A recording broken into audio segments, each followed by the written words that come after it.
Mga katambay, kamusta po? Si Kamanong po, nagbabalik po muli para po magkomento po sa inyo dito po sa Tambayang Makabayan. Magandang umaga po muna, tanghali, hapon, gabi. Madaling araw po sa ating lahat, mga kabayan. Sana po nasa mapayapa at maayos po tayong kalagayan. Ito po mga tambay, komentuhan po natin. Putok na po ito sa mainstream media noong mga nakarang araw po.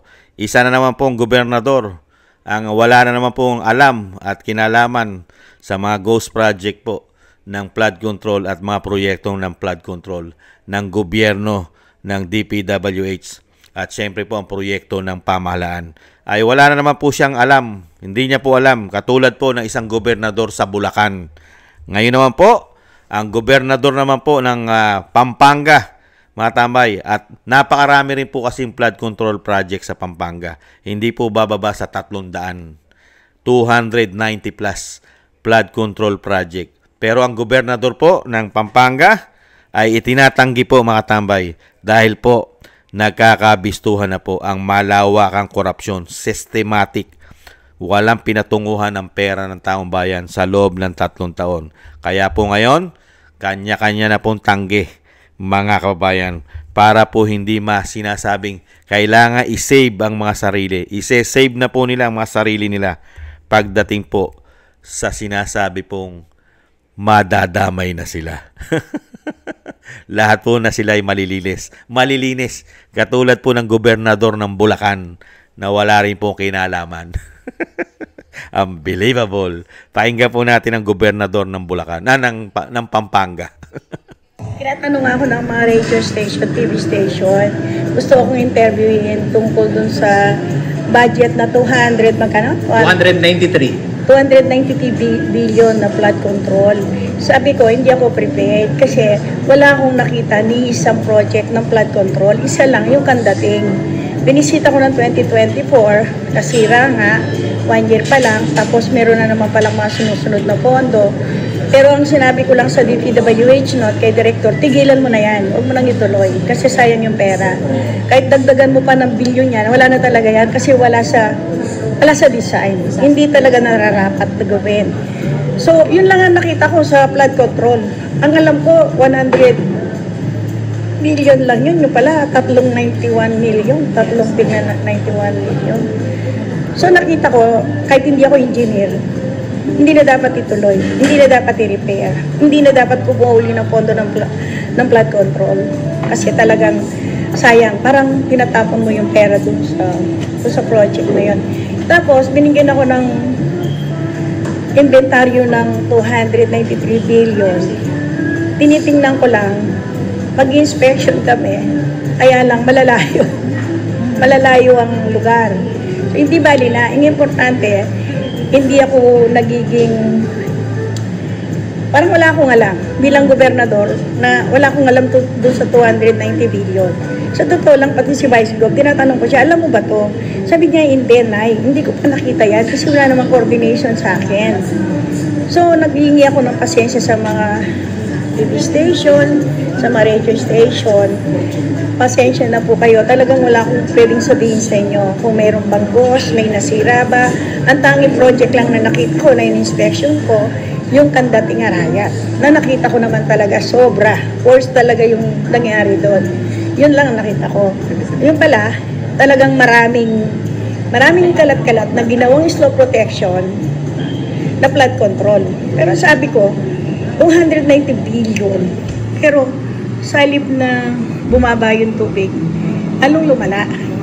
Dati hanggang tuhod lang, hanggang bewang, ngayon hanggang dibdib na.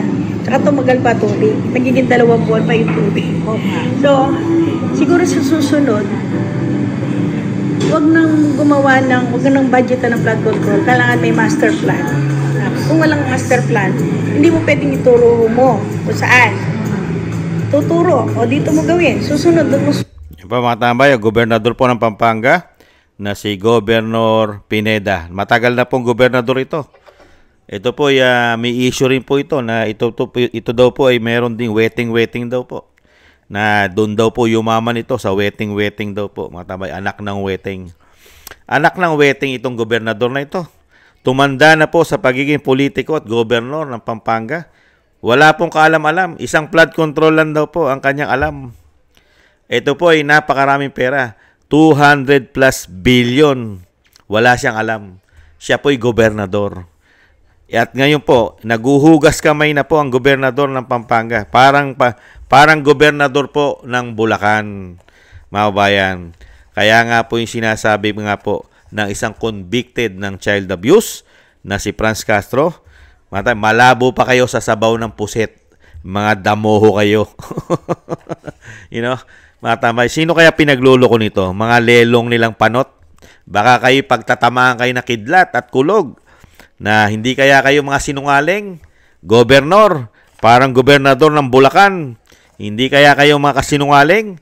Pagkatapos kayo buhusan ng Kongreso, buhusan kayo ng Kongreso, ng DPWH, at ng Pangulo ng napakaraming proyekto sa Pampanga katulad ng Bulacan, halos lahat po ay binuhusan po ng isang damukal na pera ng taong bayan at umutang pa sila ng trilyon-trilyon para sa sinasabi pong proyekto ng gobyerno. Isa po ito sa mga proyekto nila ang flood control. Ngayon, ano po sinasabi ng gobernador ng Pampanga na si Governor Pineda? Wag na raw pong pagtuunan ng pansin ang mga flood control katulad po sa Pampanga na hindi bababa sa 292, mga kababayan. Dahil daw po walang master plan. Sayang lang daw po ang pera. Ngayon pa nang hinayang si Governor Pineda. Lumipas na po ang 3 taon. Gumastos na po ng daan-daang bilyon ang mga Pilipino sa Pampanga pa lang. Pero ngayon niya po nakita na puro palpak daw po sa loob ng 3 taon mahigit. Ngayon lang po siya nagsalita na sayang ang pera. Ang kailangan daw po ay master plan. Ano po ibig sabihin ng gobernador? Kailangan na naman po ng master plan. Kailangan na naman po ng daan-daang bilyon para po sa bagong proyekto ng flood control sa Pampanga. Gagastos na naman po ang mga Pilipino, ang mga taxpayer, ng daan-daang bilyon, mga kababayan, sa sinasabi po ni Governor Pineda ng Pampanga para po magiging maayos na daw po. Ibig sabihin, sa loob ng 3 taon na ginawa ng pamahalaan sa pangunguna po ng Pangulo ng Pilipinas at ng DPWH at ng mga kongreso na gumawa po ng mga pondo at kung saan-saan po nila pinaglalagay ang sinasabing priority project, wala lang po pala yan. Naubos po ang daan-daang milyon. Nabaliwala lang po sa mga politiko na katulad po ng isang gobernador ng Pampanga. Parang ang naaksayang pera, parang ang naubos ng pera ay barya lamang. Parang ang bilyong pera ng taong bayan at pati ang inutang natin at tayo magbabayad sa inutang nila ay para pong napakaliit na pera lang po sa mga politiko na ito. Wala pong panghihinayang ang mga damuho na ito. Ang mga demonyong mga politiko na ito ay walang panghihinayang po sa pera ng bayan. Nakakalungkot lang po pagka may mga ganitong politiko po na walang panghihinayang, walang malasakit sa pera ng bayan, walang malasakit sa Pilipino na nilulubog po ng tubig at kagutuman ng ating bansa dahil po napakamahal po ng bilihin. Grabe po itong mga politiko na ito. At ngayon, ang sinisisi po ngayon, ang para pong sinisisi ngayon ng isang gobernador ng Pampanga dahil po itinatago na po niya ang ulo niya ngayon dahil dito sa sinasabi nga 200 plus billion na proyekto ng Pampanga na flood control na mahigit 290 plus flood control project at marami pang ghost project dyan ay wala siyang kinalaman. Kaya po, itinatanggi na po niya at tinatago niya ang kanyang ulo na hindi siya madamay sa korupsyon ng flood control sa Pampanga. Meron po kasing 4 na representative ang Pampanga. 4 na representative po ang Pampanga. Parang ang sinasabi po ni Governor, ang may kinalaman po dyan, ang DPWH, ang mga contractors, ang Pangulo ng bansa na siya ay Commander-in-Chief, proyekto po nila yan, at ang mga district congressman. Sino-sino po yung sinasabi pong district congressman ng Pampanga? Dahil po walang kinalaman at walang alam ang gobernador? Sa pangunguna po ng 1st District ng Pampanga na si Carmelo Lasatin. At pumapangalawa po ang 2nd District Representative na dating Pangulo ng Bansa na si Gloria Arroyo. At ang 3rd District Representative ay si Mika Gonzales. At ang ika-4 na distrito ng Pampanga ay si Doktora Ana Bondok. Sila po ngayon ang nalalagay sa hot seat. Pagka po pinaliwalaan po ng Pilipino ang pahayag po ng gobernador ng Pampanga na si Governor Pineda na wala siyang kaalam-alam sa mga proyekto ng pamahalaan. Hindi po niya alam at hindi nagdaan sa kanya. Siya po ang gobernador. Nakakatawa, mga tambay. Ibang klase ka, gobernador. Ginagawa mong tanga at bobo. Number 1 ng mga tao sa Pampanga, ginagawa mong tanga. Ibang klase ka, gobernador. Kilaki-laki proyekto, 290 plus billion, wala kang alam. Probinsya mo yan. Tapos ngayon, nung pumutok na po ang issue ng korupsyon, nalaganap, systematic, buong Pilipinas ay korupsyon ng 3 taon, flood control pa lang, ay tumatanggi ka na at ipinapasa mo na ngayon ang sisi sa mga congressman at sa mga mayor at sa DPWH at sa mga engineering, sa mga district engineering, mga tambay, at syempre po sa Pangulo ng Bansa na siya po ang pumipirma at nagbabudget para po maging budget yan at yung mga proyekto na yan ay aprobado po ng Pangulo yan. Alam po ng Pangulo lahat ang mga proyekto na yan. Kaya nga po pinirmahan niya yan para magka-budget. Hindi po ba, mga kabayan? Ibang klase ka, gobernador. Magparami ka ng lahi. At ako naman po ay natutuwa sa gobernador ng Pampanga. Napakabutit, napakalinis po ng mga gobernador ng Pampanga. Kayo po, mga kababayan ko sa Pampanga, ako po ay natutuwa na meron po kayong gobernador dyan sa inyong probinsya na napakatino, napakalinis, walang bahid korupsyon, walang kaalam-alam sa korupsyon sa loob po ng kanyang panunungkulan na napakahabang termino. Ilang termino na po siya na pagiging gobernador ng probinsya nyo. Wala po siyang anomalya, wala siyang korupsyon. Ang mga magnanakaw lang po, ang mga demonyo at magnanakaw na politiko lang umano sa Pampanga ay ang mga representative, ang mga congressman magmula po sa 1st District hanggang 4th District na mga representative ng Pampanga. At siyempre po, sila po, pagka po si Governor Pineda ang pinaniwalaan natin. Walang magnanakaw, pati ang Vice Governor, walang alam. Ang may alam lang sa mga anomalya na korupsyon ay ang mga representative, mga kabayan. Sa pangunguna po ni Carmelo Lasatin, Gloria Arroyo, Mika Gonzales at si Doktora Ana Bondok, mga katambay. Unbelievable! Napakalinis ng gobernador ng Pampanga. Parang gobernador lang din po ng Bulacan. Ubo din po ng linis ng gobernador ng Bulacan na si Daniel Fernando. Wala rin po kinalaman sa mga nakawan at anomalya ng korupsyon. Napakatitindi po. Kaya nga po napakaunlad ng probinsya ng Bulacan at Pampanga. Hindi nga po sila nilulubog dahil po mabubuting politiko po ang kanilang gobernador. Wala pong anomalya.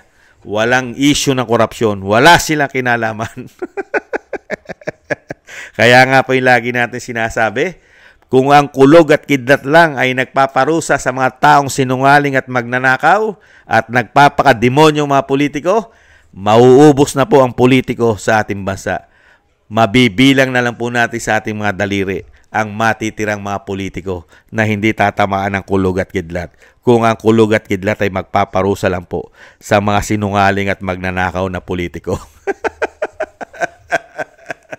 Ay, mabuhay ka, Governor Pineda. Mabuhay ka. Mabuhay kayo ng Bulacan. 2 gobernador ng Bulacan. Ang gobernador ng Bulacan at syempre po ang gobernador ng Pampanga. Mabuhay kayo. Napakagagaling yung politiko at gobernador. Huwag na po sana kayong palitan ng mga kababayan nyo. Ubod kayo ng gagaling at wala kayong bahid korupsyon sa inyong mga panunungkulan. Unbelievable. Maraming salamat po mga tambay. Napatawa po ako. Napatawa po si Kamanong ng mga gobernador katulad po ng Pampanga at Bulacan. Pagdating sa korupsyon at nabisto na, wala na alam. Ay, nako, patawarin. Maraming salamat po sa nagusto po natin ng Bayang Makabayan sa YouTube at TikTok. At ganoon din po sa mga nagko-comment, like, share, and subscribe. At sa mga subscribers po natin, thank you po. Mabuhay po kayo mga kabayan. Ingat po. At sa mga magpapatuloy po at sa mga nagsusubscribe pa po, maraming salamat po mga kabayan. At syempre po, thank you po sa mga nagbibigay po ng pangkape sa inyong lingkod. Shoutout po, Kingston 123 ng Hong Kong, Eric Hershio ng Canada, Jake Yahoo 4531 Maisog, California, USA, Gina Ray Solid DDS ng Berlin, Germany, Julieta Silona ng Sydney, Australia, Baby Roman Ate Isa ng Cagayan, si Jem Aris ng United Arab Emirates, Joe Benin Watanabe ng Japan, ako si Pilam, Ani Jo, Chidorico Erguisa Jr., si Arfel Villacorta, Wills Bubbles 5697, Rosalina Arcade Team 888, Michelle Yamaguchi Vlog, Norma Garcia, Gay at Siena, at si Ma'am LB at Sir Manny ng North Miami, Florida, USA. Thank you po mga kabayan. Mabuhay po kayo. Maraming salamat po. Lalo po. Mag-ingat po at ingatan po kayo sa inyong po mga paggawa. At ganoon din po ang ating mga panalangin at dasal. Isama po natin ang pamilya Duterte, ang ating Vice President na maingatan po siya. Sa lalo po sa mga nagpaplano at nagbabalak po ng kasamaan ay maingatan po ang Vice President, mga kababayan. At ganoon din po ang dating Pangulong Duterte, maingatan po siya sa kapahamakan. At siyempre po madugtungan pa po ang kanyang buhay at kalakasan. At makabalik po sa lalong mabilis sa ating bansa. Maraming salamat po sa mga dasal, mga kababayan. At ganoon din po mga tambay, tayo rin po ay magdasal at manalangin na tayo po ay maingatan at ang ating buong sambahayanan. Maraming salamat po. Ingat po. Bye-bye.